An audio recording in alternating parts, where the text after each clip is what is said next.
त्या संदर्भातच आज आम्ही महापालिकेत आलो. आयुक्तांची भेट मागितली होती, पण आयुक्त आज भेटले नाही. पण त्यांच्या उपायुक्तांना आम्ही निवेदन दिलं की ही जी मास्क बंदीची नोटीस तुम्ही व्यापाऱ्यांना दिली ती लवकरात लवकर मागे घ्या. 15 ऑगस्ट हा स्वातंत्र्य दिन आहे आणि नागरिकांनी काय खावं काय खाऊ नये याच्यावरच जर तुम्ही बंदी आणत असाल तर ते स्वातंत्र्य मिळून देशाला उपयोग काय.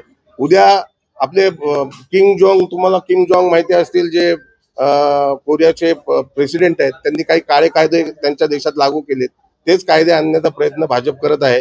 त्या देशामध्ये नागरिकांनी कुठली हेरकट करायची हे देखील त्यांचे प्रेसिडेंट ठरवतात. उद्या आम्हाला हे सांगतील की राज्याचे जे देशाचे जे गृहराज्यमंत्री आहेत अमित शाह, त्यांच्यासारखी हेरकट ठेवता, आम्ही ती ठेवायची का? उद्या काय आम्ही कपडे घालायचे, काय आम्ही काय खायचं, हा आमचा अधिकार आहे. संविधानाने दिलेला, राज्यघटनेने दिलेला अधिकार आहे आणि त्या अधिकारावर, आमच्या स्वातंत्र्यावर गदा आणण्याचं काम पद्धतशीरपणे प्रशासन करते. याचा विरोध आम्ही करण्यासाठी आलोय.